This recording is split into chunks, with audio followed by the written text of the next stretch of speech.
Hello student, welcome to Srijan, a promise of quality education. তো আজকে তোমাদের সামনে চলে এসেছি। দেখো, তোমাদের এই যে একটা অনেক বড় ডিমান্ড ছিল যে স্যার আপনি অনশটগুলো কন্টিনিউ করুন, তো অনশট কিন্তু কন্টিনিউ হচ্ছে, তোমরা কিন্তু দেখতে থাকো এবং শেয়ার করতে থাকো।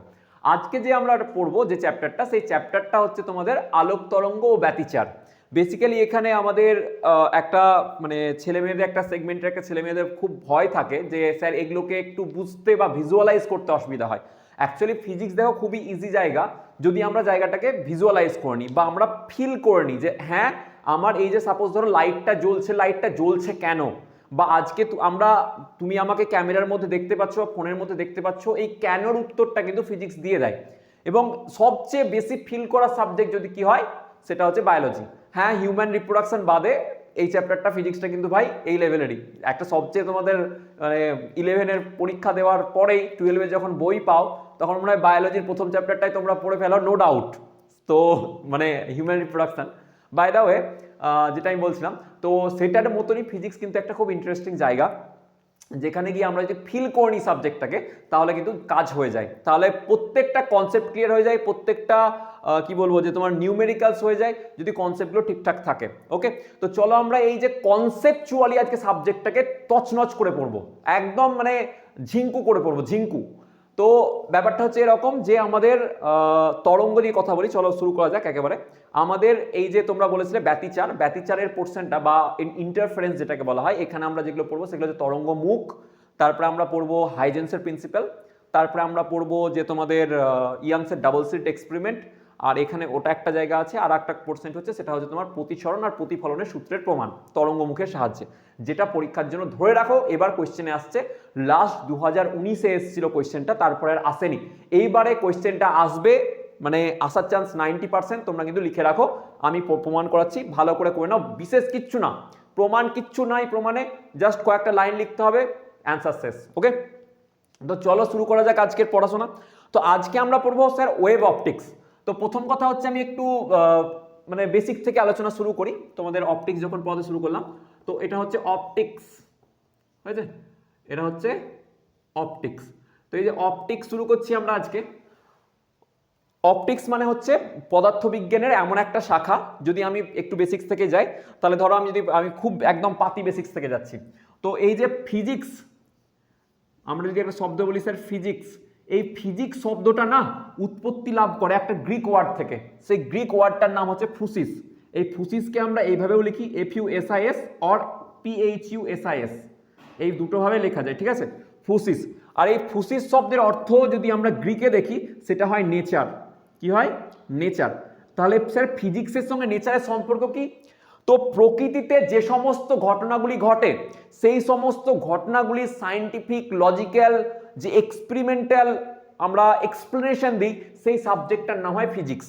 যদি দেখো যে এখন পর্যন্ত যারা হয়তো ফিজিক্স পড়ছিলে, হয়তো তোমাকে যদি বাড়িতে ছোট ভাই বোন থাকে, তারা যদি তোমাকে জিজ্ঞাসা করে স্যার ফিজিক্স সাবজেক্টটা কি, বা দাদা ফিজিক্স সাবজেক্টে কি পড়ানো হয়, তাহলে আমরা তাকে এভাবে বলবো স্যার ফিজিক্স কাকে বলে? ফিজিক্স শব্দটা এসছে ফুসিস নামক একটা গ্রিক ওয়ার্ড থেকে, এবং গ্রিকে এই শব্দটার অর্থ হচ্ছে নেচার। তাহলে প্রকৃতিতে যে সমস্ত ঘটনাগুলি ঘটে সেই সমস্ত ঘটনাগুলির সায়েন্টিফিক লজিক্যাল অ্যান্ড এক্সপেরিমেন্টাল, অবশ্যই এক্সপেরিমেন্টাল হতে হবে, সেই সমস্ত ঘটনাগুলোর লজিক্যাল এক্সপেরিমেন্টাল এবং সায়েন্টিফিক এক্সপ্লেনেশন যে সাবজেক্টখানায় দেওয়া হয় সেই সাবজেক্টের নাম হয় ফিজিক্স। তাহলে ফিজিক্স কাকে বলা আমি বোঝাতে পারলাম। এবার ফিজিক্সের মধ্যে স্যার একটা পার্ট অপটিক্স। অপটিক্সকে বলা হয় বাংলায় আলোক বিজ্ঞান। আলোক বিজ্ঞান মানে হচ্ছে পদার্থবিজ্ঞানের যে শাখায় আলোর বিহেভিয়ার, আলোর নেচার, আলোর বিভিন্ন ধরনের ইনস্ট্রুমেন্ট, সেগুলো নিয়ে আমরা কাজ করি, সেগুলো নিয়ে কথা বলি, সেগুলো নিয়ে এক্সপেরিমেন্ট করি, সেই সাবজেক্টটাকে বলা হবে অপটিক্স, বা সেই শাখাটাকে বলা হবে অপটিক্স। তাহলে পদার্থবিজ্ঞানের এমন একটা শাখা অপটিক্স যেখানে আমরা আলোর বিহেভিয়ার, আলোর মানে মানে নেচার, বা আলো কিভাবে এক মিডিয়াম থেকে এক জায়গা থেকে অন্য জায়গায় যায়, আলো মিডিয়াম চেঞ্জ হয়ে গেলে কিভাবে বিহেভিয়ার শো করে, এগুলো যেখানে পড়ানো হয় সেই সাবজেক্টটাকে বলা হবে অপটিক্স। অপটিক্স বোঝা গেছে? আচ্ছা, এবার এই অপটিক্স পড়তে গিয়ে আমরা বেসিক্যালি পড়ছি লাইট। তো লাইট পড়তে গিয়ে আমরা দেখলাম লাইটের স্যার আমাদের যে কনসেপ্টটা সেখানে আমরা পড়বো এখানে ওয়েভ অপটিক্স। তো ওয়েভ অপটিক্স আর রে অপটিক্স তাহলে দুটো জায়গা পাচ্ছ, রে অপটিক্স বলে বা ওটাকে জিওমেট্রিক্যাল অপটিক্সও বলা হয়। তাহলে অপটিক্স পড়তে গিয়ে আমরা দেখলাম, অপটিক্স পড়তে গিয়ে দেখলাম এই অপটিক্সকে আবার দুই ভাগে ভাগ করা যাচ্ছে, একটাকে বলা হচ্ছে জিওমেট্রিক্যাল অপটিক্স, জিওমেট্রিক্যাল অপটিক্স, আর একটাকে বলা হচ্ছে তোমার ওয়েভ অপটিক্স। ওয়েভ অপটিক্স, ওকে। তো স্যার জিওমেট্রিক্যাল অপটিক্স আর ওয়েভ অপটিক্স কি? অনেক সময় এই জিওমেট্রিক্যাল অপটিক্সকে রে অপটিক্সও বলে, ঠিক আছে, অর রে অপটিক্স, ওকে, রে অপটিক্স। আচ্ছা, তাহলে স্যার জিওমেট্রিক্যাল অপটিক্স আর ওয়েভ অপটিক্সের মধ্যে ফারাক কি হলো? জিওমেট্রিক্যাল অপটিক্সের ক্ষেত্রে যদি আমরা বলি যে এখানে আমরা কোনো একটা আলোকে আমরা রশ্মি হিসাবে কল্পনা করি। রশ্মি মানে সাপোজ ধরো এ পয়েন্ট থেকে একটা সোর্স আছে, এখান থেকে আলো ধরো বি পয়েন্টে পৌঁছাচ্ছে, তখন আমরা এরকমভাবে ডাইরেক্টলি দেখিয়ে দেবো যে আলোক রশ্মি এ পয়েন্ট থেকে বি পয়েন্টে যাচ্ছে, এরকম একটা রশ্মি তৈরি করে নিই আমরা, এটাকে বলি রশ্মি, রে, সেই জন্য আমরা রে অপটিক্স বলি। এটা কখন আমরা কনসিডার করি? আমরা তখনই কনসিডার করি যখন এখানে কি তৈরি হয়, বেসিক্যালি বলতে গেলে যদি আমাদের ক্ষেত্রে আলোর ধরো উৎসটা যেটা, বা আলো যে ছিদ্রের মধ্যে পড়ছে, বা আলোর সামনে যে অবস্টাকেলটা আছে, সেগুলোর যদি আমাদের কম্পারেটিভলি অনেক বড় লেন্থের হয়। কার সঙ্গে বড়, কার কম্প্যারিজনে? না ওয়েভ লেন্থের সাহায্যে। আচ্ছা, এবার বলে স্যার ওয়েভ লেন্থ জিনিসটা কি? অনেকের হয়তো ডাউট থাকতে পারে। তো ওয়েভ লেন্থ দেখো, আমি বলছি আমি বেসিক থেকে একদম যাব, পুরো বেসিক্স থেকে পড়াবো। ওয়েভ লেন্থ মানে বোঝার চেষ্টা করো। আগে আমি ওয়েভ লেন্থ তাহলে বলে দিই। ওয়েভ লেন্থ কি হয়? ওয়েভ লেন্থ বা যেটাকে আমরা বাংলায় বলবো কি, তরঙ্গ দৈর্ঘ্য, তরঙ্গ দৈর্ঘ্য, ওকে। তো তরঙ্গ দৈর্ঘ্য জিনিসটা কি? ধর একটা তরঙ্গ, তোমরা জানো সাইনোসয়েডাল কার্ভ তোমরা ছোটবেলা থেকে পড়েছো এরকম, হয়েছে? তাহলে এই যে একটা তরঙ্গ, এই যে একটা যেখান থেকে স্টার্ট করেছিলাম সেখান থেকে শুরু করে আবার কোথায় ফিরে এলো, সেই পজিশনে ফিরে এলো, এইটাকে একটা কমপ্লিট সাইকেল বলা হয়। কি বলা হয়? একটা কমপ্লিট সাইকেল। যেখান থেকে শুরু করেছিলাম আবার এসে সেই পজিশনে আবার ফিরে চলে এলাম, তাহলে কি বলবো? এটাকে একটা কমপ্লিট সাইকেল। আর একটা কমপ্লিট সাইকেলে কোনো একটা তরঙ্গ যে দূরত্ব অতিক্রম করে তাকে বলা হবে তরঙ্গ দৈর্ঘ্য। কি বললাম? একটা সাইকেলে, দেখো একখানা সাইকেল করেছে, আর এই একটা সাইকেলে কোনো একটা তরঙ্গ যে দূরত্ব অতিক্রম করে সেই দূরত্বটাকে বলা হবে ওর কি? তরঙ্গ দৈর্ঘ্য। তাহলে তরঙ্গ দৈর্ঘ্য এখানে স্যার কত দূর হলো? স্যার এত দূর। একটা সাইকেলে যে দূরত্ব গেছে, এতটা দূরত্ব গেছে, এটাকে আমরা ল্যামডা দিয়ে লিখি। কি দিয়ে লিখি? ল্যামডা দিয়ে। এবার দেখো, এই ল্যামডা দিয়ে যদি লিখি, তাহলে এখান থেকে এখানে যেতে ধরো টাইম লেগেছে, টি টাইম লেগেছে। কত টাইম লেগেছে? Tea time. তাহলে একটা কমপ্লিট সাইকেল মানে করতে যে সময় লাগে সেটাকে বলা হয় পর্যায়কাল বা টাইম পিরিয়ড। কি বললাম? একটা কমপ্লিট সাইকেল করতে, মানে এখান থেকে আবার এখানে ফিরে এসছে, যে সময় লাগবে সেই সময়টাকে বলা হবে পর্যায়কাল বা টাইম পিরিয়ড। টাইম পিরিয়ড জিনিসটা কি বললাম? একটা কমপ্লিট সাইকেলে কোনো একটি তরঙ্গ কমপ্লিট করতে, একটা কমপ্লিট সাইকেল কমপ্লিট করতে যে সময় লাগবে সেই সময়টাকে বলা হয় তোমার পর্যায়কাল বা টাইম পিরিয়ড। তাহলে আমরা বলতে পারি যে স্যার যদি এর বেগ ভি হয় না, এই তরঙ্গটা ধরুন ভি বেগ নিয়ে চলছে, কি নিয়ে চলছে? ভি বেগ নিয়ে, তাহলে স্যার আমরা বলতে পারি যে V beg, V equals to কি বলবো স্যার? অতিক্রান্ত দূরত্ব বাই সরণ বাই সময়। সরণ কত হয়েছে স্যার? ল্যামডা। সরণ বাই সময় হচ্ছে টি, ওকে, সময় হচ্ছে টি। তাহলে এখান থেকে আমরা একটা ভালো দেখো ইকুয়েশন পেয়ে যাচ্ছি। আমরা জানি 1/t ইকুয়ালস টু কি হয়? ফ্রিকোয়েন্সি। কি হয়? ফ্রিকোয়েন্সি এফ, বা আমরা বলি এন অনেক সময়। তাহলে আমরা কি বলতে পারবো স্যার? যে V equals two N lambda বা এফ ল্যামডা। এটাকে আমরা ফ্রিকোয়েন্সি এন দিয়ে লিখবো, তোমাদের যে বই আছে সেই বইয়ে এন দিয়ে লেখা আছে, ঠিক আছে? তাহলে V equals two N lambda. অনেক সময় ফ্রিকোয়েন্সিকে নিউ দিয়েও লেখে, তো ভি ইকুয়ালস টু নিউ ল্যামডাও হয়। তাহলে ভি ইকুয়ালস টু কেন? New into lambda. এটা মার্ক করে রাখো, আমরা একে ইউজ করব একটু পরে। আচ্ছা, এবার এই যে তরঙ্গ দৈর্ঘ্য না, আলোর ক্ষেত্রে যদি আমরা আলো নিই, খুব অ্যামস্ট্রং লেভেলে হয়। কার লেভেলে হয়? অ্যামস্ট্রং লেভেলে, খুব ছোট হয়, 10⁻⁻10 অর্ডারের, ওকে। আচ্ছা, এবার এই যে যদি আমি বললাম কি রে অপটিক্স বা জিওমেট্রিক্যাল অপটিক্স কাকে বলবো? যদি কোনো একটা বস্তু যার থেকে আলো বেরোচ্ছে, বা কোনো একটা ছিদ্র যেখান দিয়ে আলো পাস করছে, বা যদি বলা হয় যে কোনো একটা অবস্টাকেল আছে, আলোর সামনে কোনো একটা বাধা আছে, সেই বাধাটা যদি এই তরঙ্গ দৈর্ঘ্যের সাপেক্ষে, আলোর তরঙ্গ দৈর্ঘ্যের সাপেক্ষে যদি অনেক বেশি হয়, সাপোজ কেমন? 10⁻⁸ সেন্টিমিটার বা 10⁻⁻10 সেন্টিমিটার, মানে অ্যামস্ট্রং এককে ছিল আলোর তরঙ্গ দৈর্ঘ্য। আর তুমি বললে কোনো একটা ছিদ্র আছে, ছিদ্রটা হচ্ছে 1 সেন্টিমিটারের। তাহলে 1 সেন্টিমিটার ছিদ্রের মধ্যে দিয়ে যদি ওই অ্যামস্ট্রং লেভেলের কোনো একটা আলো যায়, তাহলে অ্যামস্ট্রং এর তুলনায় কিন্তু 1 সেন্টিমিটারটা, অ্যামস্ট্রং এর তুলনায় 1 সেন্টিমিটারটা অনেক বড়। তাহলে আমি কি বলতে পারবো যে যেহেতু 1 সেন্টিমিটারটা অনেক হাই, তাহলে এইখানে কিন্তু জিওমেট্রিক্যাল অপটিক্স ইউজ হবে, রে অপটিক্সকে আমরা ইউজ করতে পারবো। তাহলে রে অপটিক্স আমরা কখন ইউজ করি, রে হিসাবে কখন কনসিডার করা হয়, যখন কোনো একটা অবস্টাকেল বা কোনো একটা হোলস বা কোনো একটা কি বলবো যে সোর্স যেখান থেকে আলো আসছে সেইটা যদি তরঙ্গ দৈর্ঘ্যের থেকে অনেক বড় লেভেলের হয় বা বড় সাইজের হয়, তখন আমরা জিওমেট্রিক্যাল অপটিক্স পাবো। আলো এই ক্ষেত্রে এক রকমের বিহেভিয়ার শো করবে।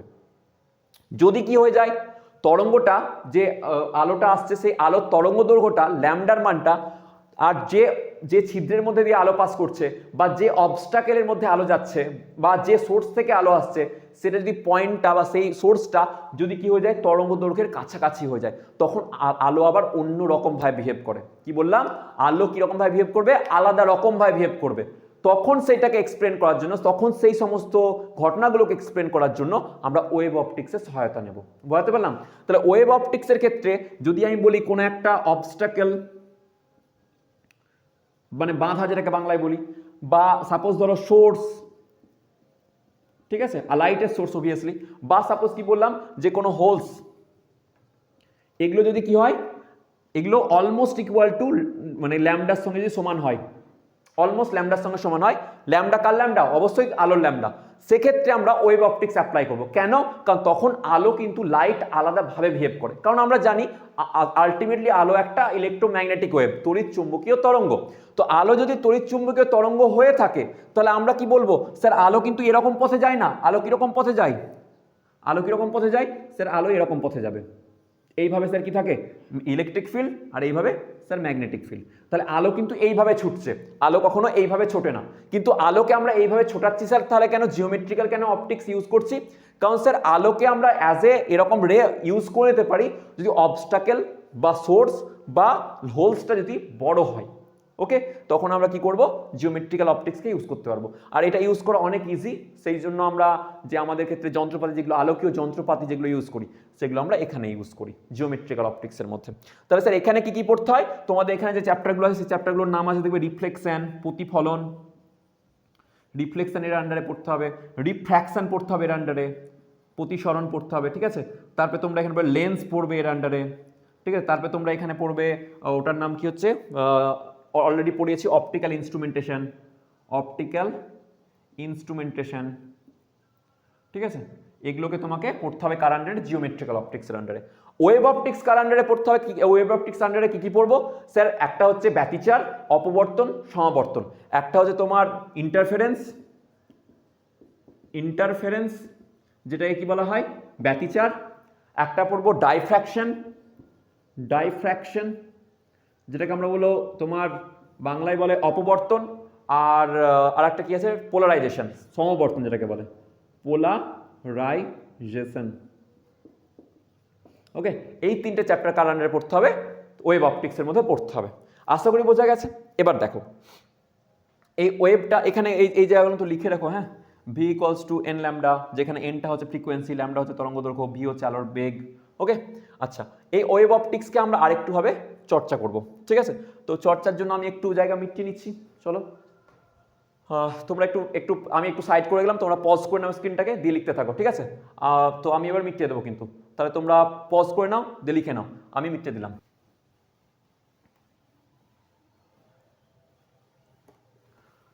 ওকে, এবার দেখো এই যে অপটিক্সকে আমরা বললাম, আমরা ওয়েভকে নিয়ে একটু চর্চা করে নিই যতক্ষণ ওয়েভ অপটিক্স পড়ছি, তারপরে আমরা ডাইরেক্ট পড়ার মধ্যে ঢুকে যাবো, ওয়েভ ফ্রন্টে ঢুকে যাবো। এই যে ওয়েভ, এই ওয়েভ দু টাইপের হয়। এখান থেকে দেখো আমি একটা কথা বলছি তোমাদের, যে তোমাদের এই যে চ্যাপ্টার থেকে পড়ছো, অনেক চ্যাপ্টারে আবার মানে এমসিকিউ ক্লিয়ার করতে পারবে যদি এইটাকে দেখে নাও, ঠিক আছে। আমি বলে দিচ্ছি, যেমন এই ওয়েভ বেসিক্যালি দু টাইপের হয়। ওয়েভ কটা টাইপের হয়, দু টাইপের। একটা বলা হয় মেকানিক্যাল ওয়েভ, মেকানিক্যাল ওয়েভ, আর একটা নন মেকানিক্যাল ওয়েভ, নন মেকানিক্যাল ওয়েভ। ওকে, তো মেকানিক্যাল ওয়েভ কোনগুলো স্যার, যে সমস্ত ওয়েভগুলোকে এক জায়গা থেকে অন্য জায়গায় ট্রান্সফার হওয়ার জন্য কোনো মিডিয়ামের রিকোয়ারমেন্ট আছে, মানে মাধ্যমের প্রয়োজন আছে। এদের ক্ষেত্রে কিসের প্রয়োজন স্যার, মাধ্যমের প্রয়োজন আছে, মাধ্যমের প্রয়োজন। এরা মাধ্যম ছাড়া এরা এক জায়গা থেকে অন্য জায়গায় যেতে পারে না, মাধ্যম ছাড়া এক জায়গা থেকে অন্য জায়গায় যেতে পারবে না, সেই সমস্ত ওয়েভগুলোকে বলা হবে মেকানিক্যাল ওয়েভ বা যান্ত্রিক তরঙ্গ। ওকে, নন মেকানিক্যাল ওয়েভ কাদেরকে বলা হয়? যে সমস্ত ওয়েভগুলো উইদাউট রিকোয়ারমেন্ট অফ মিডিয়ামের রিকোয়ারমেন্ট ছাড়াই এক জায়গা থেকে অন্য জায়গায় ট্রাভেল করতে পারে, সেগুলোকে বলা হয় নন মেকানিক্যাল ওয়েভ। আর এই নন মেকানিক্যাল ওয়েভ তোমরা বুঝতেই পারছো, লাইট হবে এর এক্সাম্পল, কারণ আমরা জানি স্যার লাইটের জন্য কোনো কি লাগে না, কোনো মিডিয়ামের দরকার পড়ে না, কোনো মিডিয়ামের রিকোয়ারমেন্ট নেই, মাধ্যমের প্রয়োজন নেই, মাধ্যমের প্রয়োজন নেই, ওকে, বোঝা গেছে? আচ্ছা, তাহলে লাইট হয়ে গেল। তারপরে তোমরা জানো তড়িৎ চুম্বকীয় তরঙ্গ ইএমডব্লিউ, এটাও কি হয়? নন মেকানিক্যাল ওয়েভ। আচ্ছা, মেকানিক্যাল ওয়েভের উদাহরণ কি হবে? সাউন্ড হবে নন মেকানিক্যাল ওয়েভ। ওকে, সরি মেকানিক্যাল ওয়েভ, আর নন মেকানিক্যালে লাইট পড়ে গেল। আচ্ছা, এবার জানবে আমাদের যে তাহলে আলোটা তাহলে কি হলো স্যার? নন মেকানিক্যাল ওয়েভ। তাহলে পরীক্ষায় দেখো আলো, তোমরা একটা চ্যাপ্টার পড়েছো ইএমডব্লিউ, একটা আমি কভার করিয়েছি, দেখবে অনশট দেওয়া আছে। ইএমডব্লিউতে যদি আমি বলি তাহলে আলো কোন ধরনের তরঙ্গ? নন মেকানিক্যাল না মেকানিক্যাল? আমরা বলতে পারবো মেকানিক্যাল, সরি নন মেকানিক্যাল, কারণ আলোকে এক জায়গা থেকে অন্য জায়গায় ট্রান্সফার হওয়ার জন্য কোনো মাধ্যমের প্রয়োজন হয় না। আমি একটা কোয়েশ্চেন দিয়েছিলাম রিসেন্টলি তোমাদের এতে কমিউনিটিতে, দেখতে পাও তোমরা, সেটা ছিল আলো কি ধরনের তরঙ্গ, তির্যক তরঙ্গ না অনুদৈর্ঘ্য তরঙ্গ, এরকম ভাবে দেওয়া ছিল 4টে অপশন। ওখানে আবার অনেকে দেখলাম ভুল করেছে, তোমরা যে দেখতে পারো অনেকে ভুল করেছে, প্রায় 20%-এর ওপর ছেলে মেয়ে ভুল করে এসছে যে আলোকে ওরা মানে অনুদৈর্ঘ্য তরঙ্গ বা অন্যান্য অপশনগুলো আরও দিয়েছে। ঠিক আছে, তো আলো কিন্তু আবার তির্যক তরঙ্গ, মানে ট্রান্সভার্স ওয়েভ। কি ওয়েভ? ট্রান্সভার্স। যাই হোক, মনে পড়ে গেল, আমি বলে দিই ট্রান্সভার্স আর লঙ্গিটিউডিনের মধ্যে পার্থক্য কি হয়। তাই ওয়েভকে আমরা আবার দুই ভাগে ভাগ করতে পারবো, একটাকে বলা হয় লঙ্গিটিউডিনাল ওয়েভ, আর একটাকে কি বলবো? আর একটাকে বলবো তোমার ট্রান্সভার্স ওয়েভ, ওকে। ট্রান্সভার্স মানে কি হয়? ট্রান্সভার্স মানে হচ্ছে যেটা মানে আমাদের লাইটের মধ্যে পড়ে, কেমন জিনিস বলছে। লঙ্গিটিউডিনাল মানে হচ্ছে যে তরঙ্গ মানে আলটিমেটলি কি, যে কোনো একটা জায়গায় তোমার ওয়েভ তৈরি হচ্ছে। মানে কি, ওখানকার পার্টিকেলগুলো নড়ছে, ওখানকার পার্টিকেলগুলো ভাইব্রেট করছে। তো ওখানকার পার্টিকেলগুলো যদি ভাইব্রেট করে, যদি এই দিকে ধরো আমার একটা ওয়েভ চলছে, ওয়েভের প্রোপাগেশন, ওয়েভটা প্রোপাগেট হচ্ছে এইভাবে, এদিক থেকে এদিকে ওয়েভটা যাচ্ছে, এবং এখানকার কণাগুলো এইভাবেই কাঁপছে, কাঁপছে, বুঝতে পারলাম? মানে একবার এদিকে যাচ্ছে, একবার এদিকে, মানে আমার তরঙ্গটা এইভাবে যাচ্ছে, ভালো করে দেখো আমার হাতটা, তরঙ্গটা আমার এইভাবে যাচ্ছে এবং এই মাধ্যমের প্রত্যেকটা কণা এইভাবে কাঁপছে, বুঝতে পারলাম? এইভাবে কাঁপতে কাঁপতে সামনের দিকে তরঙ্গটা এগোচ্ছে। তাহলে যেদিকে তরঙ্গ এগোচ্ছে সেই দিকে যদি কম্পনের দিক হয় তাহলে সেটাকে বলবো লঙ্গিটিউডিনাল ওয়েভ। ওকে, আচ্ছা, এবার হচ্ছে ট্রান্সভার্স ওয়েভ কি হয়? যেখানে ধরো আমার এদিকে এগোচ্ছে কে, ওয়েভটা এগোচ্ছে সামনের দিকে, আর এর সাথে লম্বভাবে এইভাবে ধরো ও ড্যান্সিং করছে, ওর ড্যান্সিংটা হচ্ছে এইভাবে। তাহলে আমার তরঙ্গ এগোচ্ছে এইদিকে আর ড্যান্স করছে আমি এরকম ভাবে, তাহলে সেই ওয়েভটাকে কি বলা হবে তোমার? সেটাকে বলবো আমরা ট্রান্সভার্স ওয়েভ। আর আলো এইভাবে চলে, কেমন ভাবে? এই যে তোমাকে বলেছিলাম, আলোর এদিকে একটা ড্যান্সিং পয়েন্ট আছে আর এদিকে একটা ড্যান্সিং ক্ষেত্র আছে, ঠিক আছে? তো আলোটা সব সময় ওর যে ওয়েভ, আলো যাচ্ছে কোন দিক থেকে, এইভাবে আলো সোজা বরাবর এই বেগে চলে, ভি বেগটা এদিকে থাকে আলোর। তাহলে দেখো তড়িৎ ক্ষেত্র এবং চৌম্বক ক্ষেত্র দুটো তলে কি আছে? পারপেন্ডিকুলার আছে। তাহলে আলো কি? আলো হচ্ছে একটা ট্রান্সভার্স ওয়েভ। তাহলে আলো হচ্ছে নন মেকানিক্যাল এবং ট্রান্সভার্স ওয়েভ, বুঝতে পারলাম? তো এটা ছিল আমাদের টোটাল আজকের গল্প। এবার আজকের গল্প মানে এখানে শেষ নয়, শুরুয়াত হলো চ্যাপ্টারটা। আরও কয়েকটা জিনিস আমি বলে দিই, যেমন ধরো, কারণ লাগবে সেই জন্য বলছি, তোমাদের যে চ্যাপ্টারটা আছে সেই চ্যাপ্টারের মানে খুব ভালোভাবে পড়া যায় আলোগুলোকে, আলো চ্যাপ্টারটা পুরো ফিলের জায়গা। তো আমি একটা জিনিস বলেছি এখন পর্যন্ত, যে স্যার কি হয়, যে ভি ইকুয়ালস টু হয় এন ল্যামডা, যেখানে এনটা হচ্ছে কি ফ্রিকোয়েন্সি, ল্যামডা হচ্ছে তরঙ্গ দৈর্ঘ্য। ওকে, তো স্যার আমরা একটা জিনিস পড়েছি, আমি প্রতিসরণ পড়াতে গিয়ে আমার লাগবে, সেই জন্য আমি বলে দিচ্ছি, প্রতিসরণ এখন পড়াবো আমি এই হাইগেন্সের প্রিন্সিপালের তরঙ্গমুখের সাহায্যে। তো এই যে আমাদের তোমার যদি বলি যে প্রতিসরণের ক্ষেত্রে প্রতিসরাঙ্ক, রিফ্র্যাক্টিভ ইন্ডেক্স জিনিসটা কি স্যার? খায় না গায়ে মাখে? আমাকে একটু বলে দিন। তো রিফ্র্যাক্টিভ ইন্ডেক্স মানে বোঝার চেষ্টা করো, যখন আলো এক মাধ্যম থেকে অন্য মাধ্যমে যায়, দেখো আলোকে তো প্রথম কথা কোনো মিডিয়ামের রিকোয়ারমেন্টই নেই ওর পরিবহনের জন্য বা আলোকে এক জায়গা থেকে অন্য জায়গায় যাওয়ার জন্য। এবার কিন্তু যখন আলো এক মাধ্যম থেকে অন্য মাধ্যমে যায় তখন আলোর গতিবেগের কিন্তু ফারাক পড়ে যায়। আলোর কি হয়? গতিবেগের ফারাক পড়ে যায়। স্যার আলোর সাথে সাথে আর কিসের ফারাক পড়ে? একটা জিনিস দেখো, আমি কিছু বলে দিই, অনেক কিছুই বলা যায় কিন্তু বেশি বলতে গেলে আবার তোমাদের এখন টাইম নেই, তো যাই হোক বলার চেষ্টা করছি। যখন জানবে আলো এক মাধ্যম থেকে অন্য মাধ্যমে যায়, সাপোজ ধরো আলো এসে পড়ছে এখানে, এইভাবে আলোক রশ্মি এসে পড়ছে, এটা ধরো অবিলম্ব আর এইভাবে ঢুকে যাচ্ছে, ঠিক আছে? তাহলে প্রথম কথা আলোর স্যার আমার এক মাধ্যম থেকে যখন অন্য মাধ্যমে যায় তখন কি কি জিনিস পরিবর্তন হয় আর কি কি জিনিসের পরিবর্তন হয় না। তাহলে আমি যদি একটা ছক বানাই যে কি কি চেঞ্জ হয় আর কি কি চেঞ্জ হয় না, আনচেঞ্জ থাকে, এটাও পরীক্ষাতে অনেকবার এসছে তার জন্য করাচ্ছে, ঠিক আছে? আনচেঞ্জ চেঞ্জ কি কি হয়ে যাবে? প্রথম কথা ওয়েভ লেন্থ বা তরঙ্গ দৈর্ঘ্য চেঞ্জ হয়ে যাবে, তরঙ্গ দৈর্ঘ্য কি হয়ে যায়? চেঞ্জ হয়ে যাবে, তরঙ্গ দৈর্ঘ্য চেঞ্জ হয়ে যাবে। আচ্ছা আর কি চেঞ্জ হবে স্যার? বেগ চেঞ্জ হয়ে যাবে, আলোক রশ্মির বেগ চেঞ্জ হয়ে যাবে, বেগ কিন্তু সেম থাকবে না। কি কি আনচেঞ্জ থাকে? প্রথম কথা ফ্রিকোয়েন্সি মানে কম্পাঙ্ক, আলোর কম্পাঙ্ক যা ছিল সেটা একই থাকবে, ওকে? আচ্ছা আর কি একই থাকবে স্যার? ফেজ, যে ফেজ ছিল স্যার, ফেজ যে দশা ছিল সেই দশাটাও আনচেঞ্জ থাকে, ঠিক আছে? আচ্ছা আর কালার, কালারও আনচেঞ্জ থাকবে, মানে যদি লাইট গ্রিন কালারের পরে তার গ্রিন কালারই যাবে, কারণ কম্পাঙ্ক আনচেঞ্জ আছে। তুমি জানবে colour is a property, colour is a property of the frequency of the source, সোর্সের ফ্রিকোয়েন্সির প্রপার্টি হচ্ছে কালার, সোর্সের মানে ফ্রিকোয়েন্সি কিরকম ছিল তার উপর ডিপেন্ড করে তোমার কি হয়? কালার হয়। তাহলে যেহেতু কম্পাঙ্ক চেঞ্জ হয় না সেহেতু তুমি কালারও চেঞ্জ পাবে না, কোথায়? যখন তোমার মিডিয়াম চেঞ্জ হবে। আর অবশ্যই দিকের চেঞ্জ হয়ে যাবে, এখানে দিক বা ডাইরেকশন, ডাইরেকশনেরও কি হয়ে যায়? চেঞ্জ হয়ে যায়, কার ক্ষেত্রে? প্রতিসরণের ক্ষেত্রে, ওকে?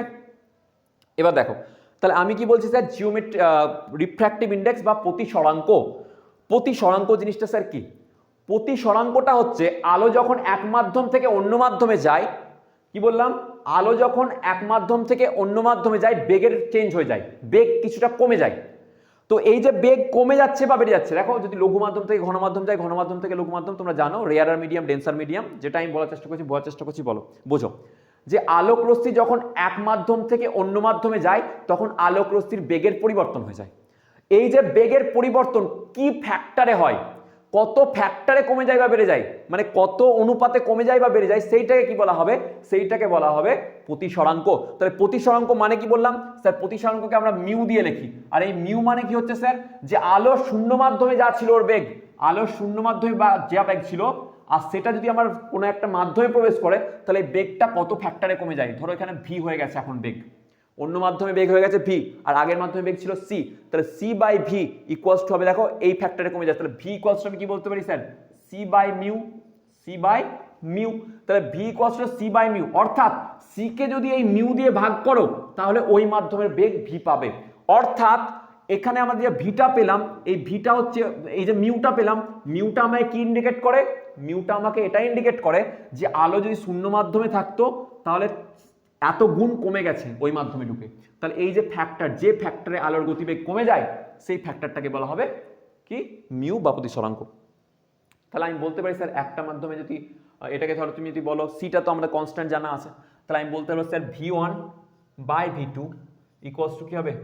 মিউ2 আপন মিউ1, মিউ2 আপন মিউ1, বলতে পারলাম ভি এর সাথে মিউ এর সম্পর্ক। আশা করি বোঝা গেছে। এবার দেখো আমরা আরেকটা সম্পর্ক জানা ছিল V equals two N lambda, V equals two N lambda. দেখো ফ্রিকোয়েন্সি কখনো চেঞ্জ হয় না, আমি বলেছি এক জায়গা থেকে যখন অন্য জায়গায় যায়, অন্য মাধ্যমে যায়, ফ্রিকোয়েন্সি কোন রূপ চেঞ্জ হয় না। তাহলে আমি বলতে পারি স্যার এখানে যে ভি1 বাই ভি2 ইকুয়ালস টু কি লিখতে হবে স্যার? ল্যামডা1 বাই ল্যামডা2। তাহলে এখানে ডাইরেক্ট আবার পুট করতে হবে স্যার কি? এখানে ডাইরেক্ট আবার পুট করতে হবে স্যার ল্যামডা1 বাই ল্যামডা2। তাহলে দেখো একটা হিউজ ভালো একটা সম্পর্ক পেয়ে গেছো। এই সম্পর্কটা দিয়েও অনেক অঙ্ক ডাইরেক্টলি জিজ্ঞাসা করে, সেই জন্য আমি তোমাদের কলাম। তোমাদের এবিটিএ টেস্ট পেপারে অনেকগুলো অঙ্ক আছে এরকম অনেক, সেই জন্য আমি তোমাদের কলাম এবিটিএতে বলো ডাব্লিউবিটিএতে বলো। তো দেখো অনেকগুলো পড়ে দিয়েছি, অনেক কিছু জিনিস সুন্দর করে নোটটা বানাও, দিয়ে লেখো। আমি বলছি কনসেপ্টের কোনো অভাব হবে না, ঠিক আছে? ভালো করে তুলে নাও। এবার দেখো তোমাদের তরঙ্গ মুখ বা ওয়েভ ফ্রন্টের আমরা কনসেপ্ট পড়বো। ওয়েভ ফ্রন্টের কনসেপ্ট বা তরঙ্গমুখের কনসেপ্টটা ভালো করে একটু পড়ো, পরীক্ষার জন্য খুব ইম্পর্টেন্ট। তোমরা যেরকম সমবিভব তল পড়েছিলে এক্স্যাক্টলি এরকম টাইপের একটা মানে ভাবনা আছে এখানে, ঠিক আছে, সমবিভব তলের ক্ষেত্রে। তো সমবিভব তল যেরকম পড়েছিলে ইকুইপোটেনশিয়াল সারফেস, সেখানে আমরা দেখেছিলাম যে একটা তল যে ছিল সেই তলের সমস্ত যে পয়েন্টগুলো প্রত্যেকটা পয়েন্টেই বিভবের মান সমান ছিল সমবিভব তলের ক্ষেত্রে। এখানে কি পড়বো চলো এখানে একটু বুঝি। এখানে হচ্ছে সাপোজ ধরো যদি বলা হয় যে আমরা ছোটবেলায় তোমরাও করেছো যে আমরা যদি পুকুরের ধারে যাই, পুকুরের ধারে গিয়ে ঢিল ফেলি, তাই তো? পুকুর ধরো একটা আছে, ধরো একটা এরকম পুকুর আছে, পুকুরে গিয়ে তুমি কি ফেললে? ঢিল ফেললে, ঠিক আছে, এখানে ঢিলটা ফেললে, তাহলে এখানে কি হলো? একটা ডিস্টারবেন্স ক্রিয়েট হলো। এই যে ডিস্টারবেন্স ক্রিয়েট হলো সেই জন্য কি হয়, এদিকে চারিদিকে এরকম গোলাকার গোলাকার ঢেউ তোলে না, এরকম গোলাকার ঢেউ। এই যে গোলাকার দেখতে হচ্ছে তোমার সামনে, তুমি দেখতে পাচ্ছ গোলাকার একটা ঢেউ হয়ে চলে আসছে, এই যে আকৃতি, এই আকৃতিটাকে বলা হয় বেসিক্যালি তরঙ্গমুখ। ডিটেলসে ডিসকাশন করবো, বাট তার আগে দেখে নাও কি বললাম, যে কোনো একটা পয়েন্ট অফ সোর্স বা ডিস্টারবেন্স যেখান থেকে আমরা কি বলছি, কিছু একটা যে আমার দিকে যে তরঙ্গটা আসছে সেই তরঙ্গটা দেখতে কেমন, সেই দেখাটাকে বলা হবে, সেই যে শেপটাকে বলা হবে ওর তরঙ্গমুখ বা ওয়েভ ফ্রন্ট। ওকে, এবারে ডিটেলসে চর্চায় আছে। দেখো যখন এখান থেকে তরঙ্গ যাচ্ছে এইভাবে, যখন এখান থেকে তরঙ্গ প্রোপাগেট করছে এক জায়গা থেকে অন্য জায়গায়, তরঙ্গ এইভাবে তরঙ্গের আকারে যাচ্ছে, তখন কি হচ্ছে বেসিক্যালি এইভাবে আমাদের তরঙ্গটা প্রোপাগেট করছে। ঢেউ এইভাবে, তোমরা জানো ঢেউ এইভাবে যাতায়াত করছে, যাচ্ছে। তো ঢেউয়ের কি হচ্ছে, এটা তো একটা সিঙ্গেল লাইনের কথা বললাম এরকম ভাবে। এবার তুমি এটাকে 2D তে ইমাজিন করো, বা 2D তে যেটা তোমাদের সিস্টেম আছে বা 3D তে সিস্টেম আছে সেটাকে ইমাজিন করো, যে এখানকার যে জলরাশি, এখানকার সমস্ত জলরাশিটা এইভাবে উঠলো, আবার এখানে নামলো, এখানকার জলরাশিগুলো নামলো, আবার এখানকার জলরাশিগুলো উঠলো, তাই তো? তাহলে এখানে যে জলরাশিগুলো আছে সবাই একই দশাতে আছে, আবার এখানকার যে জলরাশিগুলো আছে তারাও একই দশাতে আছে, তাই না?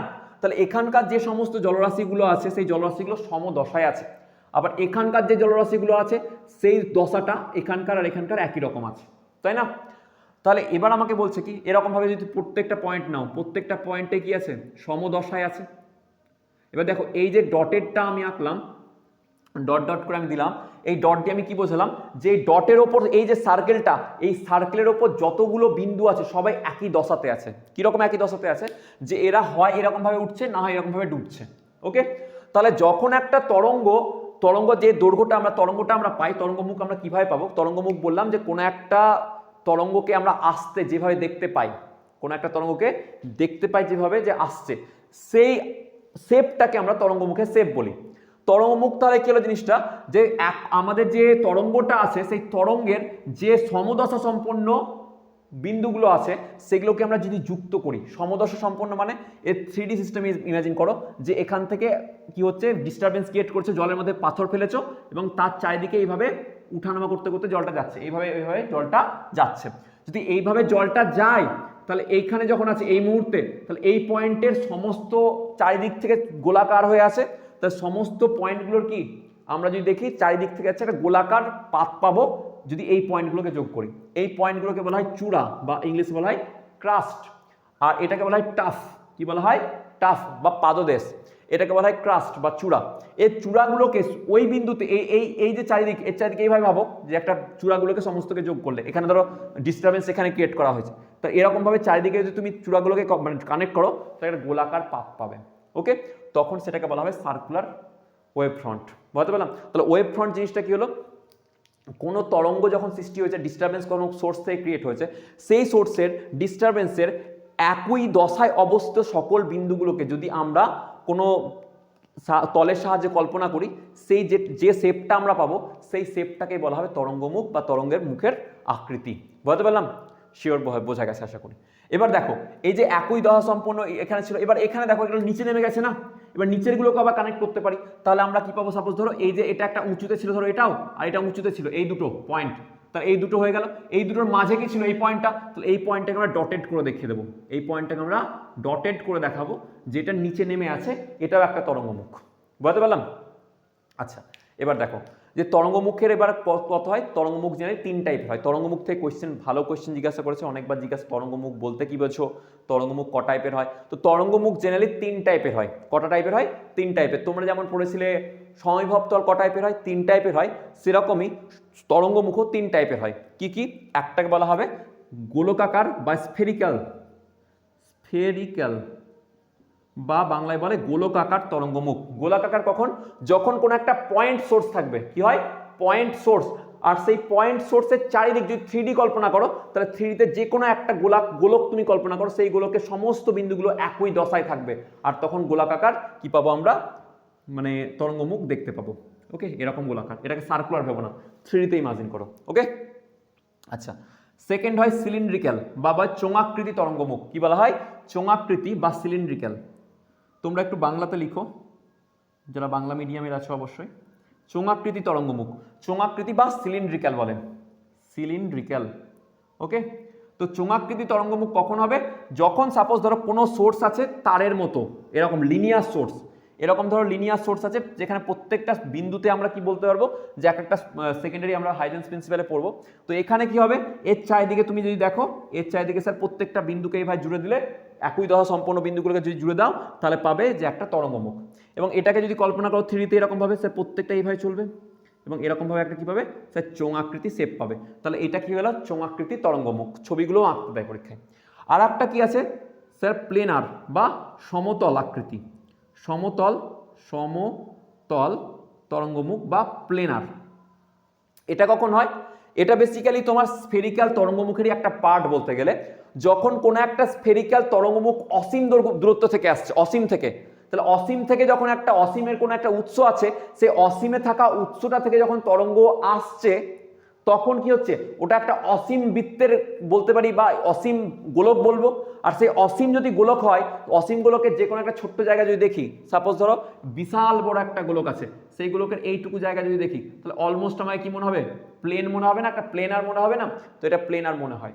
তাহলে কি হয়, বেসিক্যালি যখন অসীম থেকে কোনো একটা আলোক রশ্মি আসে, সেই সময় যে আমরা তরঙ্গমুখ দেখতে পাবো, সেই তরঙ্গমুখটা কি হয়, প্লেনার তরঙ্গমুখ হয়। প্রত্যেকটার জন্য উৎস এবং কারণ বা জিজ্ঞাসা করে যে তরঙ্গমুখ বলতে কি বোঝো, আর তরঙ্গমুখ কয় প্রকার, কি কি জিজ্ঞাসা করে। এরপরে আমরা যেটা পড়বো সেটা হচ্ছে হাইজেন্স প্রিন্সিপাল।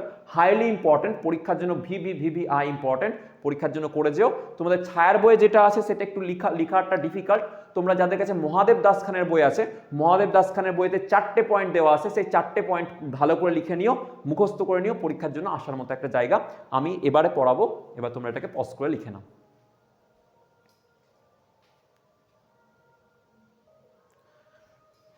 আচ্ছা, এবার দেখো তোমাদের এখানে আমি একটা বৈশিষ্ট্য বলে রাখি, খুব যেটা ইম্পর্টেন্ট, যে আলোক রশ্মি এই সমবিভব তলগুলোকে কিভাবে ক্রস করে।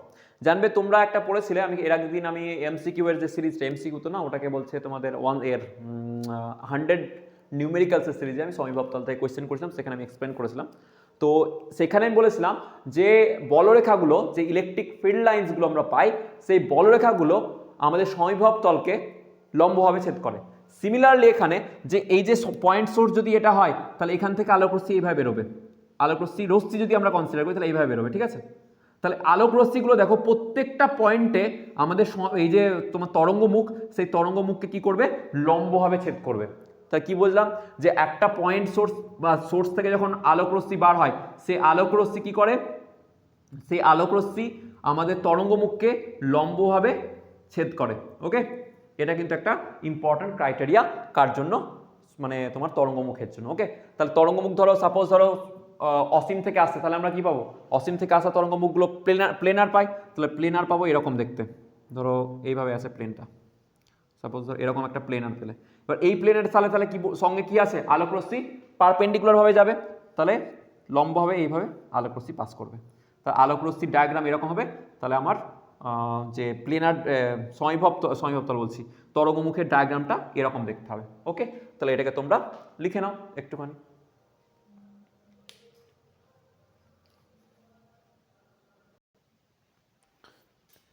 এবার দেখো আমরা আজকে পড়বো হাইজেন্সের প্রিন্সিপাল। হাইজেন্সের প্রিন্সিপাল পরীক্ষার জন্য খুবই ইম্পর্টেন্ট। মানে যদি আমি বলি যে এটা তোমাদের যদি বইয়ে পড়তে হয়, তাহলে বইয়ের জন্য তোমরা প্রেফার করবে মহাদেব দাস খানকে, বুঝতে সুবিধা হবে। তো বেসিক্যালি এটা দুটো নীতির ওপর ভিত্তি করে তৈরি হয়। তো তোমাদের মহাদেব দাসকে দেখবে 4টে রুলস দেওয়া আছে, সেই 4টে রুলসকে খুব সুন্দর করে মানে লিখে নিও। হ্যাঁ, তো আমরা বলবো এখন হাইগেন্স বা হাইগেন্স যাই বলো, হাইগেন্সের নীতি, হাইগেন্সের নীতি। ওকে, তো হাইগেন্সের নীতি বেসিক্যালি কি হয় জিনিসটা, যে কোনো একটা যদি আলোক উৎস থাকে, সেই আলোক উৎস থেকে যদি কোনো একটা তরঙ্গ মুখ নিলে, ধরো এটা ধরো একটা তরঙ্গ মুখ নিলে, মানে এখানে অবস্থিত সমস্ত বিন্দুগুলোর কি আছে, সেম দশায় আছে। কি বুঝলাম, কারণ আমরা জানি তরঙ্গ মুখে অবস্থিত সমস্ত বিন্দুগুলো, এটা যদি বিন্দু উৎস হয় তাহলে অবশ্যই কি হবে, স্ফেরিক্যাল বা গোলীয় তরঙ্গমুখ তৈরি করবে। তো এই যে গোলীয় তরঙ্গমুখ তৈরি করেছে, এই গোলীয় তরঙ্গমুখের সেন্টারে কে আছে, সেন্টারে উৎসটা আছে, উৎসটা এরকম কোন একটা সেন্টারে আছে, এটা হচ্ছে এস ধরো উৎস, সোর্স। এই যে সোর্সের প্রত্যেকটা বিন্দু একই দশায় আছে। তো হাইগেন্স কি বললো, ওয়েভ কি করে প্রপাগেট করে, তো উনি বললেন যে এই যে তরঙ্গ মুখ থেকে, মানে এই যে তরঙ্গের উৎস, এই উৎস থেকে যে তরঙ্গ মুখ তৈরি হয়েছে, সেই তরঙ্গ মুখের প্রত্যেকটা কণা এক একটা গৌণ তরঙ্গমুখ হিসাবে বা উৎস হিসাবে কাজ করবে। কি বললাম, গৌণ উৎস হিসাবে কাজ করবে। এগুলো এক একটা প্রত্যেকটা কি করবে, গৌণ উৎস হিসাবে কাজ করবে। বলতে পারলাম, উৎস মানে সোর্স, সেকেন্ডারি সোর্স বা সেকেন্ডারি ওয়েভলেটস বলা হয় এগুলোকে। কি বললাম ভালো করে বোঝার চেষ্টা করো। এই যে সোর্স, এই সোর্সের যে তরঙ্গমুখ, সেই তরঙ্গমুখের প্রত্যেকটা কণা কি থাকে, এটা বৈশিষ্ট্য তরঙ্গমুখের যে প্রত্যেকটা কণায় সমদশায় থাকবে। তাহলে সমদশায় অবস্থিত প্রত্যেকটা কণা এক একটা কি হিসাবে কাজ করবে, গৌণ উৎস হিসাবে কাজ করবে। তাহলে প্রত্যেকটা দেখা একটা উৎস হিসাবে, সোর্স হিসাবে কাজ করছে। এই যে এটা হবে S1 S2 S3 S4 S5 S7 S6 যা হবে হোয়াটএভাবে চলবে। এবার তারপরে কি বললো, এর যে সম্মুখ ভাগ তরঙ্গমুখের, আমাদের দেখো এটা এটা পশ্চাৎ পোর্শন দিকটা পেছনের দিক, আর এটা হচ্ছে সামনের দিক। বলো সামনের দিকে যদি প্রত্যেকটা আমরা কমন ট্যানজেন্ট টানি, কমন কি টানি, ট্যানজেন্ট টানি, সেই কমন ট্যানজেন্টটা হবে সেকেন্ডারি কি হবে, তরঙ্গমুখ, সেকেন্ডারি তরঙ্গমুখ। বুঝতে পারলাম, প্রাইমারি তরঙ্গমুখ এটা ছিল, এখানে সেকেন্ডারি ওয়েভলেটস তৈরি হয়ে গেল, এটা প্রাইমারি সোর্স। যদি এটাকে প্রাইমারি বলি তাহলে এগুলো সেকেন্ডারি সাব ওয়েভলেটস হবে। তো এই যে ওয়েভলেটসগুলো এক একটা নিজে কি কাজ করলো, নিচে কাজ করলো এক একটা তরঙ্গর উৎস হিসাবে। এবার তরঙ্গের উৎস হিসাবে যেহেতু এ কাজ করলো, তাহলে তাহলে তরঙ্গ সামনের দিকে কিভাবে স্যার প্রপাগেট করবে। হাইগেন্স বলল যে আমরা তরঙ্গমুখটা পাবো কি করে, নতুন তরঙ্গমুখ কিভাবে সৃষ্টি হবে, নতুন তরঙ্গমুখ এইভাবে সৃষ্টি হবে, যদি আমরা যে সাব ওয়েভলেটসগুলো তৈরি হয়েছে, উৎসগুলো তৈরি হয়েছে, সেই উৎসের প্রত্যেকটার তরঙ্গমুখ যেটা সৃষ্টি হয়েছে সেগুলো ট্যানজেন্সিয়ালি যদি তরঙ্গমুখকে আমরা টানি ড্র করি, তাহলে সেটা হবে নতুন তরঙ্গমুখ। বুঝতে পারলাম, এই যে যদি এখান থেকে ড্র করলাম, ট্যানজেন্সিয়ালি ড্র করলাম এই লাইনটা, এটা হলো এই উৎসের জন্য নেক্সট তরঙ্গমুখ। এবার এইখানে অবস্থিত আবার প্রত্যেকটা কণক হিসাবে ব্যবহার করতে পারবো কি, নিজেকে দেখাতে পারবে, সেটা আবার প্রত্যেকটা বিন্দুই আমাদের ক্ষেত্রে আবার তোমার উৎস হিসাবে কাজ করবে এই তরঙ্গমুখের উপর অবস্থিত। তারপরে আবার সেখান থেকে আমরা ট্যানজেন্ট ড্র করবো তার প্রত্যেকটার উপরে, বিন্দুর উপরে উৎস হিসাবে, তখন আবার সেখান থেকে আমরা নতুন আবার তরঙ্গমুখ পাবো। তো এইভাবে আমাদের ওয়েভ প্রপাগেট করে চলে। তাহলে আমরা কি বললাম, বেসিক্যালি হাইগেন্স কি বললো মাথায় ঢুকিয়ে নাও এবং থিওরিটা সুন্দর করে নীতিটাকে ভালো করে লিখে নেবে, যদি বলো আমি পাঠিয়ে দেবো। কি বললাম, যে কোনো একটা সোর্স কিভাবে প্রপাগেট করছে আলোক রশ্মিকে, যদি প্রথম আমরা তরঙ্গমুখটা নিই, সেই প্রথম তরঙ্গমুখের প্রত্যেকটা বিন্দু এক একটা গৌণ উৎস হিসাবে কাজ করবে। আর এই গৌণ উৎসের যদি প্রত্যেকটা বিন্দুর থেকে আমরা যদি ট্যানজেন্সিয়াল কমন ট্যানজেন্ট একটা ড্র করি, কোন দিকে, সামনের দিকে না পেছনের দিকে, অবশ্যই সম্মুখ দিকে, কারণ তরঙ্গ পেছনের দিকে ব্যাক করে যায় না, সামনের দিকে চলবে। তাহলে সামনের দিকে, তরঙ্গমুখের সামনের দিকে আমরা যদি কি করি, সেই উৎসের যদি কমন ট্যানজেন্ট আমরা ড্র করি, সেই কমন ট্যানজেন্ট প্রত্যেকটা উৎস দেখো যদি কাজ করে, প্রত্যেকটা উৎস হিসাবে কাজ করলে আমরা বলতে পারবো প্রত্যেকটাই আবার এদিকে এক একটা তরঙ্গ তৈরি করবে। এই প্রত্যেকটা তরঙ্গের আমরা যদি কমন ট্যানজেন্ট টানি একই দশায় অবস্থিত, তাহলে কি হবে, সেটা সেকেন্ডারি মানে তরঙ্গমুখ তৈরি করবে। এবার এই যে তোমার সেকেন্ডারি একটা তরঙ্গমুখ পেলে, সেই তরঙ্গমুখের প্রত্যেকটা কণা আবার কি হবে, একটা নিজে মানে তরঙ্গের উৎস হিসাবে কাজ করবে, সোর্স হিসাবে কাজ করবে, এবং তারপরে আবার এইভাবে করতে করতে করতে করতে চলে যাবে। তাহলে দেখো তুমি এখানে স্ফেরিক্যাল তরঙ্গমুখ তৈরি হয়েছিল এবং তার থেকে একটা আবার নতুন একটা স্ফেরিক্যাল তরঙ্গমুখ তৈরি হলো। কি বললাম, এই উৎসের জন্য একটা স্ফেরিক্যাল তরঙ্গমুখ ছিল, এই স্ফেরিক্যাল তরঙ্গমুখ একটা স্ফেরিক্যাল তরঙ্গমুখ আবার সৃষ্টি করলো। আবার এখান থেকে যদি আবার নতুন ড্র করি আমি, তাহলে আবার একটা কি পাবো, আবার এরকম ধরনেরই আবার একটা স্ফেরিক্যাল তরঙ্গমুখ পাবো।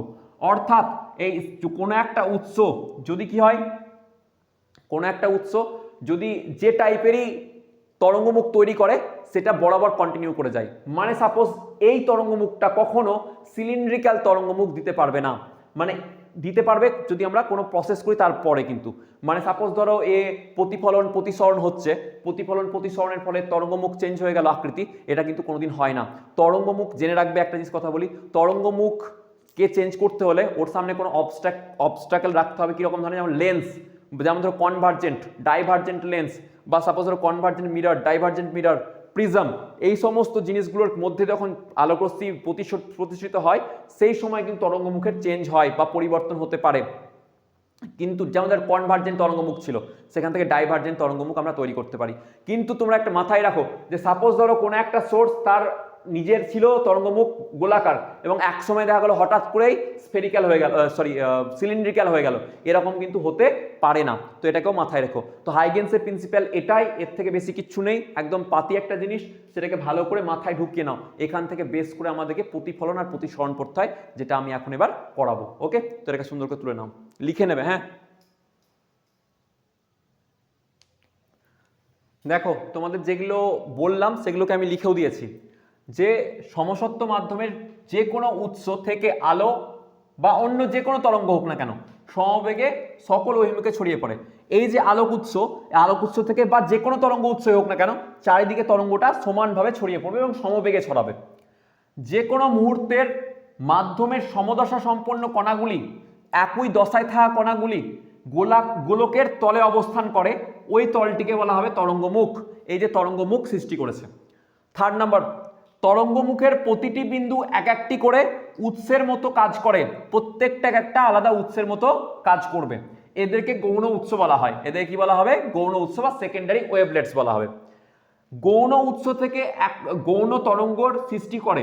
এই যে গৌণ তরঙ্গ প্রত্যেকটা আবার সৃষ্টি করেছে, এবং এই গৌণ তরঙ্গের সম্মুখবর্তী স্পর্শক তল, গৌণ তরঙ্গের সম্মুখবর্তী, পশ্চাৎবর্তী নয়, সম্মুখবর্তী স্পর্শক তল নতুন তরঙ্গমুখের সৃষ্টি করবে। এবং এটাই ছিল হাইগেন্সের প্রিন্সিপাল। এই চারটে পয়েন্টকেও তোমরা কিন্তু খুব ভালো করে লিখে নাও। ধরো কোয়েশ্চেনটা আসবে, লাস্ট এসেছিল 2016 সালে, এবার আসার চান্স খুব খুব খুব বেশি, ভালো করে তুলে নাও।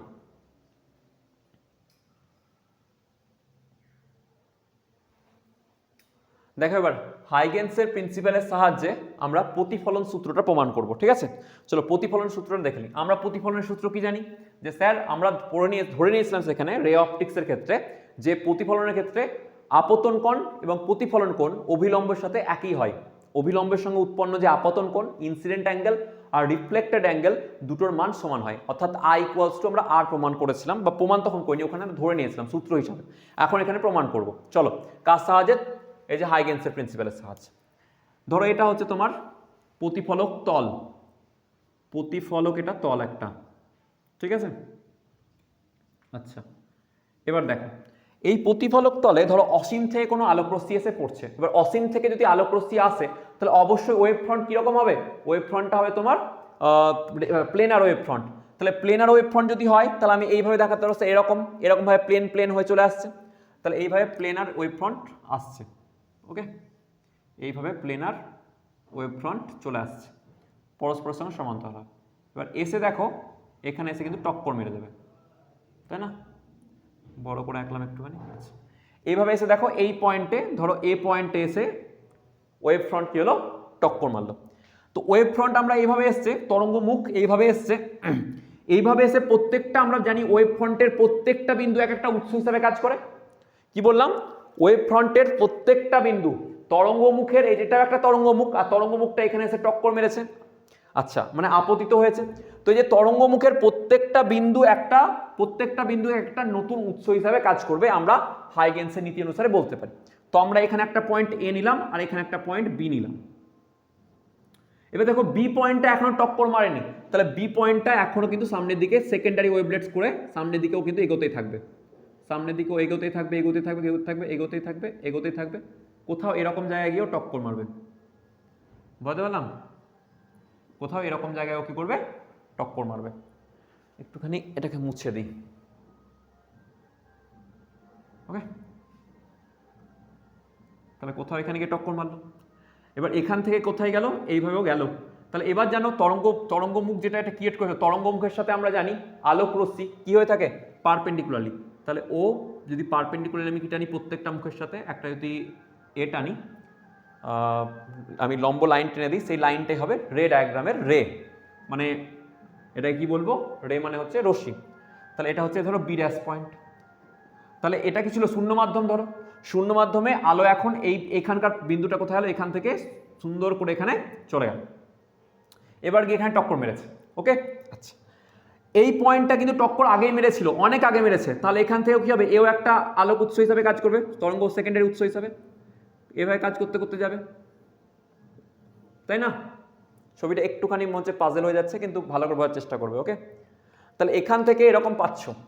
এবার আমরা বলতে পারি যে এটা স্যার তাহলে আলোক রশ্মির ডায়াগ্রাম কি হবে, কত তরঙ্গ মুখ, এবার তাহলে স্যার যখন ফিরে যাচ্ছে তখন দেখতে কিরকম হবে। তো তরঙ্গ মুখ দেখার জন্য আমরা এই যে ওয়েভ ফ্রন্ট পেয়েছি, এই ওয়েভ ফ্রন্টের উপরে আমরা কি করব, একটা ট্যানজেন্ট ড্র করব। তাহলে এই বিন্দু যদি দেখো, তাহলে ট্যানজেন্টটা আমরা এইভাবে এখান থেকে পাবো, এখান থেকে ট্যানজেন্ট পাওয়া গেল এরকম ভাবে। ওকে, আমরা ট্যানজেন্টটা একটা পাবো। তাহলে এবার এটা হচ্ছে ওয়েভ ফ্রন্ট, কার জন্য, এই উৎসের জন্য ওয়েভ ফ্রন্ট এইগুলো। এবার আমরা জানি আলোক রশ্মির ক্ষেত্রে আবার কি জানি, আলোক রশ্মি ওয়েভ ফ্রন্টকে লম্বভাবে ছেদ করে। তাহলে এই পয়েন্টে যদি আমি আলোক রশ্মি টানি, তাহলে কিরকম হবে, এরকম হয়ে যাবে অনেকটা, একটু আগে গিয়ে মিট করে গেল, বাট দেখতে এরকম হবে অনেকটা। ওকে, দেখো এটা হচ্ছে বি পয়েন্টটা, আমি এগুলোকে একটুখানি মিটতে দিই, দেখে মনে হচ্ছে অনেক কাটা কাটা হয়ে গেল। এগুলোকে কিন্তু তোমরা পরীক্ষার সময় একটু ভালো করে ড্র করবে। এটা ছিল বি পয়েন্ট, এটা ছিল বি ড্যাশ, তাহলে এটাকে আমরা নেব এ ড্যাশ পয়েন্ট। ওকে, এবার দেখো নতুন যে তরঙ্গমুখ এলো সেটা হচ্ছে এ ড্যাশ বি ড্যাশ, নতুন তরঙ্গমুখ কি হয়ে গেল, এ ড্যাশ বি ড্যাশ। আগে কি ছিল, এবি, এবি ছিল আগেকার তরঙ্গমুখ। এইভাবে দেখো তরঙ্গমুখটা আসছিল। এখন আমি এগুলোকে একটু ক্লিন করি, তুমি বুঝতে পারবে। দেখো এগুলো তো আমার তরঙ্গ সেকেন্ডারি ওয়েভলেন্থ বানাতে গিয়ে, তোমাদের বোঝাতে গিয়ে এগুলো এঁকেছিলাম। তো এখন যদি এগুলোকে ক্লিন করে দিই, আমি ক্লিন করলাম হালকা করে। এবার দেখো আগে ছিল আমার এবি, যেটা ছিল তরঙ্গমুখ, এখন হয়ে গেল কি স্যার এ ড্যাশ বি ড্যাশ। এবার এটাকে বোঝাতে গিয়ে আমি বোঝালাম কিরকম ভাবে, বোঝার চেষ্টা করো কিভাবে বুঝবো, যে স্যার আমার এইটা ছিল আগের তরঙ্গমুখ এবি। ওকে, এবি তরঙ্গমুখটা প্রতিফলনের পর স্যার কেমন হয়ে গেল, এরকম হয়ে গেল তরঙ্গমুখ। তাহলে আমি যদি রে ডায়াগ্রামটা কমপ্লিট করি, তাহলে আমরা জানি তরঙ্গর সাথে, এর সাথে কি যে বলে, তরঙ্গমুখের সাথে আলোক রশ্মি সমকোণে থাকে, পারপেন্ডিকুলারলি। স্যার পারপেন্ডিকুলারলি এঁকে দিলাম। ওকে, পারপেন্ডিকুলার লাইন টেনে দিলাম। আমি এখন এটার সাহায্যে টানি, তখন তোমরা বলো স্যার আপনার ডায়াগ্রাম ভুল হচ্ছে। সুন্দর করে স্কেল পেয়ে গেছি আমি, তোমাকে আমি স্কেলের সাহায্যে এঁকে দেখাবো। ওকে, এবার দেখো এরকমভাবে পারপেন্ডিকুলারলি আলোক রশ্মি চলে আসবে। ওকে, কার সাহায্য নিয়ে, এখানে এটা ছিল তোমার তরঙ্গমুখগুলো, তরঙ্গমুখগুলো এরকম হয়েছিল। ঠিক আছে, এখানেও তরঙ্গমুখ তাহলে কীরকম হবে, এক্স্যাক্টলি এভাবেই চলে আসছে। দেখো এই যে এইটা, এই লাইনটা, যদিও একটুখানি ডায়াগ্রামটা একটুখানি ভুল হয়েছে, বাট ঠিক আছে চলেগা, বোঝার চেষ্টা করো, হাত দিয়ে এঁকেছিলাম তখন। ওকে, এরকমভাবে এইভাবে আলোক রশ্মিটা এসে পড়েছে। এখন যাচ্ছে কি করে, এইভাবে চলে যাচ্ছে, মানে এইটা এখন নতুন ওয়েভ ফ্রন্ট। এটা যদি নতুন ওয়েভ ফ্রন্ট হয়, তাহলে বাকি ওয়েভগুলো কীরকম হবে, ওয়েভ ফ্রন্টগুলো কীরকম হবে, এরকমই হবে এর সঙ্গে প্যারালাল, তাই না? তাহলে স্যার এটা যদি ওয়েভ ফ্রন্ট হয়, তাহলে আমরা জানি আলোক রশ্মি আবার কি হয়, আলোক রশ্মি স্যার হয় যে ওয়েভ ফ্রন্টের সাথে পারপেন্ডিকুলার। তাহলে ওয়েভ ফ্রন্টের সাথে পারপেন্ডিকুলার টেনে দিলাম আলোক রশ্মিগুলো এগুলো। তাহলে এটা যদি আলোক রশ্মি হয়, তাহলে এটা হবে তোমার আলোক রশ্মি এইভাবে চলে যাচ্ছে। ওকে, এটা হয়ে গেল আলোক রশ্মি। বোঝাতে পারছি না? তাহলে এটা হয়ে গেল আলোক রশ্মি, এটা হয়ে গেল আলোক রশ্মি, এটা আলোক রশ্মি, এটা হচ্ছে আলোক রশ্মি। বোঝা গেছে আশা করি, একটুখানি বোঝার চেষ্টা করো, খুব ইজি জিনিসটা। এবার বোঝো যে এই যে এ থেকে এ ড্যাশ, এ থেকে তরঙ্গ কোথায় গেল, এ ড্যাশ গেল, আর এখানে কি ছিল, বি থেকে বি ড্যাশ গেছিল, একই মাধ্যমে গেছে। যখন এই পয়েন্টটা এ আর বি একই তরঙ্গমুখের উপর ছিল, তার মানে এরা মানে একই ওয়েভলেট, একই তরঙ্গের সমস্ত উৎস, এদের দশা একই আছে। তাহলে এখান থেকে এখানে গেছে শূন্য মাধ্যমে, ধরো আলোর বেগ সি হয়, শূন্যের মাধ্যমে ধরে নাও আলোর বেগ সি। তাহলে এখান থেকে আলোক রশ্মি ধর টি টাইমে এখানে পৌঁছেছে, কত টাইম পড়েছে, এখান থেকে এ বি থেকে বি ড্যাশ গেছে টি টাইমে। তাহলে দূরত্ব কত হবে, বি বি ড্যাশের দূরত্ব স্যার বি বি ড্যাশ, এই যে দূরত্ব এটা হবে সি ইন্টু টি, কারণ আমরা জানি কি ভেলোসিটি ইকুয়ালস টু হয় অতিক্রান্ত দূরত্ব এস বাই টি। তাহলে অতিক্রান্ত দূরত্ব এখানে কি হবে, ভি ইন্টু টি, মানে এখানে যেহেতু আলোক রশ্মির গতিবেগ c ইন্টু টি। তাহলে এবার এই যে বি পয়েন্ট থেকে রশ্মিটা এখান থেকে এত যেতে যে টাইম লেগেছে সেই টাইমে এ থেকে এ ড্যাশ চলে গেছে, এ থেকে কোথায় চলে গেছে, এ ড্যাশে চলে গেছে। কে চলে গেছে? আমার এই যে এ বিন্দু থেকে আলোক রশ্মি এখান থেকে এত দূর চলে গেছে। তো এ যদি এত দূর যায়, এ যদি এত দূর এখানে চলে যায়, এবার এখানে দেখো এই ডায়াগ্রামটাকে তুমি এখান থেকেও টানতে পারতে এক্স্যাক্টলি এইভাবেও, প্রত্যেকটাই পারপেন্ডিকুলারলি লম্ব। এটা এটা একটু ভুল হয়েছে, এটা আগেরটা, এটাকে মুছে দাও, এটাকে নিও না, এইটা হবে আলোক রশ্মিটা। হ্যাঁ, আলোক রশ্মিটা এখান থেকে এইভাবে চলে গেছে। ওকে, দিস ইজ আলোক রশ্মি। এবার কি হয়েছে দেখো, খিচুড়ি টাইপের লাগছে না দেখতে। ওকে, বোঝার চেষ্টা করো, এটা হচ্ছে এ ড্যাশ। তাহলে এখন যে মুহূর্তে যে টাইমে বি থেকে বি ড্যাশে গেছিল কে, আলোক রশ্মিটা, এবার সে একই মাধ্যম যেহেতু চেঞ্জ হয়নি, তাহলে আলোক রশ্মির বেগেরও কোনো চেঞ্জ হয়নি। তাহলে এখান থেকে উৎসগুলো সমবেগেই কোথায় গেছে, এ ড্যাশ পয়েন্টে। তাহলে আমি বলতে পারি স্যার টি টাইমে এ থেকে এ ড্যাশ গেছে সি ইন্টু টি। তাহলে দেখো a dash R B B dash, a dash R B B dash, এদের কিন্তু যে দৈর্ঘ্যটা সেটা কিন্তু সেম। এবার আমাকে প্রমাণ করতে হবে স্যার আপতন কোণ আর প্রতিফলন কোণ সমান। আপতন কোণটাকে আমরা এইটাকে ধরবো, এখন এইটাকে বলবো আপতন কোণ, ইনসিডেন্ট অ্যাঙ্গেল। আর এইখানে যে অ্যাঙ্গেলটা তৈরি হবে এটাকে বলবো রিফ্লেক্টেড অ্যাঙ্গেল, আর হয়েছে।